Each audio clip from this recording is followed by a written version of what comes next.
जय हिंद साथियों। आज हम बात कर रहे हैं, आप सभी के सामने स्क्रीन पर दिखाई दे रहा है तालिबान के कब्जे में अफगानिस्तान, यानी अफगानिस्तान देश पर वहां के एक संगठन तालिबान ने पूर्ण रूप से कब्जा कर लिया है। आइए बताते हैं कैसी स्थिति है इस समय अफगानिस्तान में और क्या क्या हालात बने हुए हैं। एक पिक्चर के थ्रू हम लोग दिखा रहे हैं, एयरपोर्ट पे अफरा तफरी, गवर्नर हाउस पर कब्जा कर लिया। फ्लाइट में जो चढ़ने की लोगों की भीड़ है वो आप देख सकते हैं इस फोटो में, किस तरह से फ्लाइट में लोग चढ़ रहे हैं, जबरन चढ़ रहे हैं जैसे कि बस में लोग चढ़ रहे हों। राष्ट्रपति भवन पर भी कब्जा कर लिया है तालिबान ने। एयरपोर्ट पर फायरिंग, जो काबुल एयरपोर्ट है वहां पर फायरिंग भी हो रही है और अमेरिकी सेना ने काबुल एयरपोर्ट को कब्जे में भी ले लिया है और अपने 6000 सैनिक वहां पे भेजे हुए हैं, अमेरिका के जो नागरिक फंसे हुए हैं उन्हें निकालने के लिए। और यहां पर जो ऑपरेशन चलाया जा रहा है वो चलाया जाएगा ऑपरेशन एयरलिफ्ट, जिसके तहत अमेरिका, ब्रिटेन या अन्य देश अपने नागरिकों को अफगानिस्तान से निकाल रहे हैं। हवाई अड्डे पर भारी भरकम भीड़ है और यहां पर अफरा तफरी मची हुई है। आइए तस्वीर एक एक करके दिखाते हैं क्या मंजर है। ये फ्लाइट में चढ़ने वाले लोगों की भीड़ लगी हुई है, अफरा तफरी मची हुई है, सभी लोग फ्लाइट में चढ़ने की कोशिश कर रहे हैं। और फ्लाइट में देखिए, ये प्लेन के सामने इस तरह से हाथ दिखा रहे हैं जैसे बस को रोकना है या किसी अन्य वाहन को रोकना है, इसी तरह से प्लेन के सामने हाथ दिखाते हुए लोग नजर आ रहे हैं। यानी बर्बादी का पूरा मंजर दिखाई दे रहा है काबुल एयरपोर्ट पर, और इस सब का सब तालिबान की वजह से हो रहा है। वहां की सरकार कह सकते हैं पूर्ण रूप से गिर चुकी है और तालिबान का वहां पर कब्जा हो चुका है। आगे और भी तस्वीर दिखाते हैं, ये बहुत ही भयावह तस्वीर है आप सभी के सामने। प्लेन जो उड़ रहा है उसमें से ये जो मार्क किया हुआ ये लोग गिर रहे हैं, यानी प्लेन के विंग्स पर, उसके पंख कह सकते हैं या फिर खिड़कियों पर लोग लटक गए और जब प्लेन उड़ा तो लोग उसमें से गिरने स्टार्ट हो गए। इस तरह की एक कंबाइंड तस्वीर और आप सभी के सामने मैं दिखा देता हूं। देखिए ये लोग चढ़ रहे हैं, इतनी डरे हुए हैं ये लोग कि अपनी जान के लिए भी नहीं सोच रहे हैं। सोच रहे हैं अगर यहां पे रह गए तो तालिबान से परेशान हो जाएंगे या तालिबान हमारी हत्या कर देगा। अपनी जान की फिक्र ना करते हुए भी ये हवाई जहाज में चढ़ रहे हैं और कई सारे लोग यहां से गिर भी रहे हैं।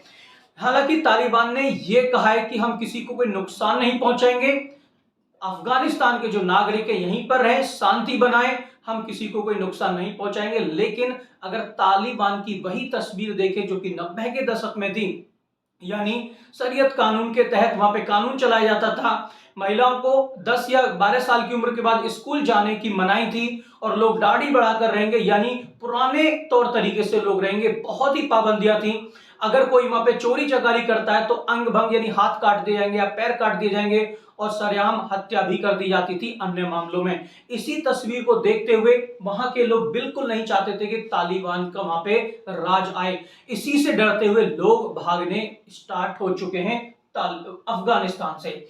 ये एक और तस्वीर मैं आपको दिखा रहा हूं कि ये कैसे लटके हुए हैं, यानी जो एरोप्लेन का जो बाहर का भाग है उस पर कैसे लोग लटके हुए हैं और वहां से एक सुरक्षित जगह पर भागने की कोशिश कर रहे हैं।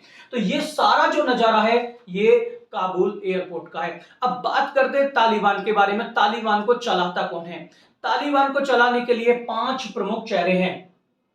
ये 5 प्रमुख चेहरे हैं जो कि तालिबान को चलाते हैं। सुहेल शाहीन, मुल्ला मोहम्मद याकूब, मुल्ला अब्दुल गनी ब्रादर, सिराजुद्दीन हक्कानी और हैबतुल्लाह अखुनजादा। ये 5 लोग हैं जो कि तालिबान के प्रमुख लोग माने जाते हैं। अब आइए जानते हैं इनके बारे में किस तरह से हैं। इनका नाम है मुल्ला मोहम्मद याकूब। तालिबानी सेना और सभी ऑपरेशन का कमांडर यही है, यानी जितने भी ऑपरेशन होने, सेना की जो भी कार्रवाई होनी है सभी को यही संभालते हैं, मुल्ला मोहम्मद याकूब। आगे बात करते हैं, ये दूसरे चेहरे तालिबान की स्थापना के समय से जुड़े हुए, इनका नाम है मुल्ला अब्दुल गनी ब्रदर। ये जब तालिबान की स्थापना हो रही थी उस समय से ये तालिबान से जुड़े हुए हैं। अगले जो हैं उनका नाम है सिराजुद्दीन हक्कानी। हक्कानी जो भी इसका नेटवर्क है तालिबान को, सारे नेटवर्क को ये संभालते हैं। आगे अगले हैं सुहेल शाहीन। सुहेल शाहीन तालिबान के आधिकारिक प्रवक्ता हैं, और भी प्रवक्ता हैं लेकिन ये मुख्य रूप से नाम है इनका चेहरा है तालिबान संगठन में।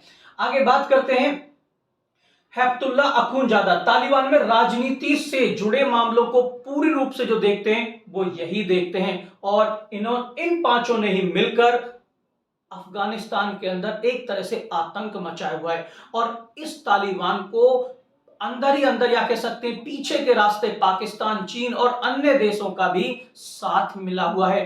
पाकिस्तान वह देश है जिसने तालिबान को पोषित किया और तालिबान को खड़ा किया अफगानिस्तान में अशांति फैलाने के लिए। वहां के राष्ट्रपति भी कई बार यूएन में ये कह चुके हैं कि पाकिस्तान अपनी लड़ाके भी तालिबान के लड़ाकों के साथ भेज रहा है, सीमा पार करा रहा है अफगानिस्तान में अशांति फैलाने के लिए। आगे बात करते हैं, वहां के प्रवक्ता मोहम्मद नईम क्या कह रहे हैं आज के दिन को लेकर, जब अफगानिस्तान पर पूरा कब्जा हो गया है। आज का दिन अफगानिस्तान के लोगों और मुजाहिदीन के लिए बहुत महान दिन है।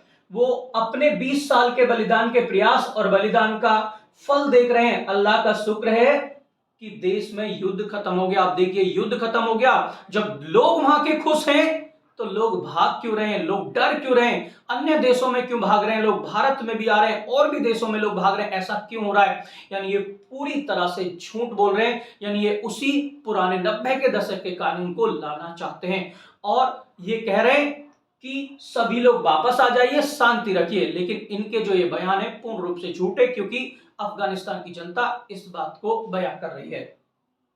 आगे देखते हैं, वो और भी कह रहे हैं हमें जो चाहिए था वो हमें मिल गया, और जो हमारे देश और हमारे लोगों की आजादी है, हम किसी को भी अपनी जमीन को निशाना बनाने नहीं देंगे, यानी अपनी जमीन को किसी और को इस्तेमाल करने नहीं देंगे।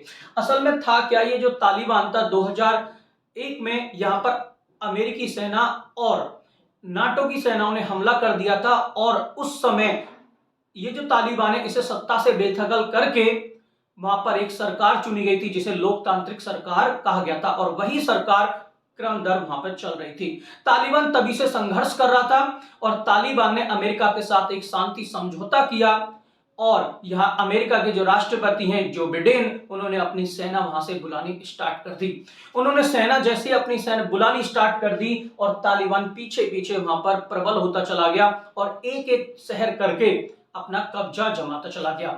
यह सबसे पहले आरंभ हुआ कंधार से। कंधार ही जन्मस्थली माना जाता है तालिबान की, और कंधार से धीरे धीरे करते हुए पूरे अफगानिस्तान पर कब्जा कर लिया, और आज अफगानिस्तान की राजधानी काबुल पर भी पूर्ण रूप से कब्जा कर लिया है तालिबान ने।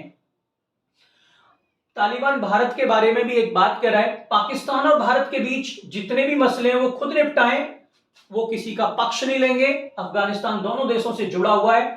पाकिस्तान हमारा पड़ोसी और हमारे कई लोगों के लिए दूसरे घर की तरह है। दूसरे घर की तरह तो हो गई, क्योंकि तालिबान को पोषित करने में पूर्ण रूप से पाकिस्तान का हाथ है।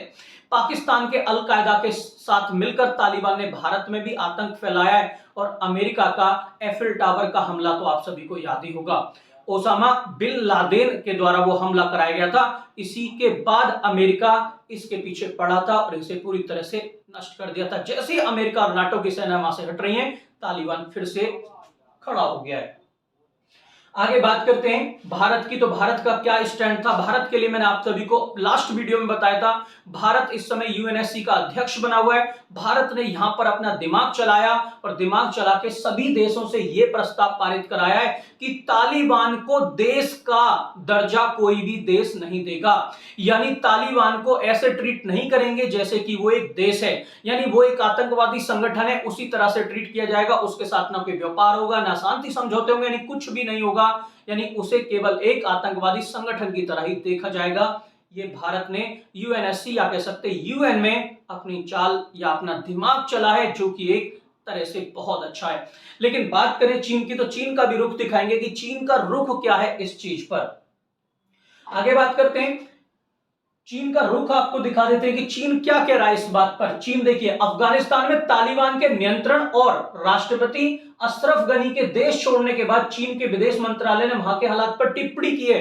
अब क्या कह रहा है चीन, यहीं से चीन की मंशा पता लग जाती है।